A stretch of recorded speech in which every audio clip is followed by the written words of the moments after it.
ఆ విధంగా ఆనాడు చెప్పిన విధంగా ఇవాళ లేదు, కల్తీ మాత్రమే జరిగిందన్నట్టుగా చెప్పారు.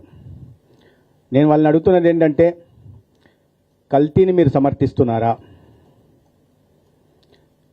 కోట్లాది మంది భక్తులు ఆరాధించే ప్రత్యక్ష కలియుగ దైవం వెంకటేశ్వర స్వామికి నైవేద్యంగా సమర్పించే లడ్డులో కల్తీ జరిగిందని మీరు సమర్థిస్తున్నారా, అంగీకరిస్తున్నారా?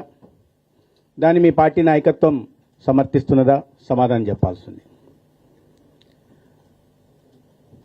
అదే సమయంలో అనేక పత్రికల్లో వార్తలు కూడా వచ్చాయి. మొత్తం సరఫరా చేసిన నెయ్యిలో అసలు నెయ్యే లేదనే విషయం కూడా చెప్పడం జరిగింది. కేవలం పామలిన్ ఆయిల్ కానీ పామాయిల్ కానీ ఇతరత్ర కెమికల్స్ని వాడి నెయ్యిని తయారు చేశారని, దానికి ఇప్పుడే గౌరవ ఆర్థిక శాఖ మంత్రి గారు చెప్పినట్టుగా ఆ వాల్యూ పెంచడం కోసం కెమికల్స్ కూడా వాడినట్టు కూడా వార్తలు వచ్చాయి. అంటే మరి నెయ్యే లేకుండా లడ్డూలు ఎలా తయారు చేశారో కూడా సమాధానం చెప్పాల్సి ఉంది. మామూలుగా మనకు తెలిసినంత వరకు నెయ్యి తయారు చేయాలంటే భగవంతుడు సృష్టి ప్రకారం పాలు రావాలా, పాలతోనే నెయ్యి తయారు చేస్తారని ఎవరికైనా తెలిసిన విషయం. కానీ ఇవాళ వైఎస్ఆర్సీపీ నాయకత్వం ప్రతిసృష్టి చేయడం, అందరూ దేవుళ్ళుగా తయారైపోయి ప్రతిసృష్టి చేసే ప్రయత్నం చేస్తున్నారు. పాలే లేకుండా నెయ్యిని తయారు చేస్తున్నారంటే ఎంతకు బరి తెగిచ్చారో మనం అర్థం చేసుకోవాల్సిన అవసరం ఉంది.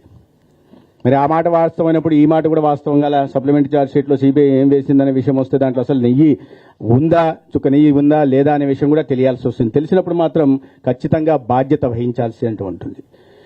దీంట్లో ఇది కేవలం అవినీతికి 250 కోట్ల ఇవన్నీ చేయడానికి ప్రధాన కారణం ఏంటంటే దీంట్లో అవినీతి.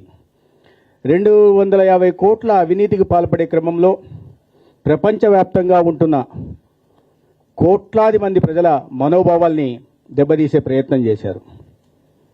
తర్వాత ఈ వాస్తవాలు బయటపడుతున్న క్రమంలో ఇది భక్తుల మనోభావాలతో ముడిపడిన అంశంగా కాకుండా దాన్ని కూడా రాజకీయ అంశం లాగా చేసి తద్వారా మళ్ళీ వితండవాదం చేస్తూ ప్రజల్లో ఒక కన్ఫ్యూజన్ని క్రియేట్ చేసే పని చేస్తున్నారు.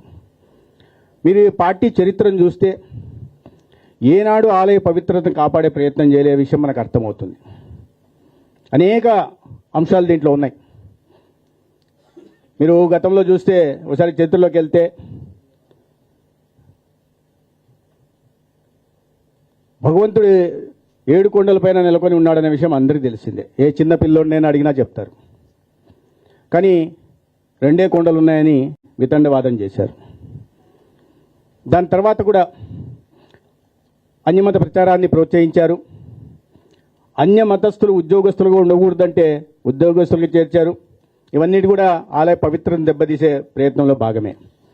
దాని తర్వాత కూడా 2019-14 మధ్య మనమందరం అతి పవిత్రంగా భావించే బ్రహ్మోత్సవాల సందర్భంగా పాటించాల్సిన సంప్రదాయాల్ని ఆనాడు ముఖ్యమంత్రిగా ఉన్న వ్యక్తి పాటించలేదు.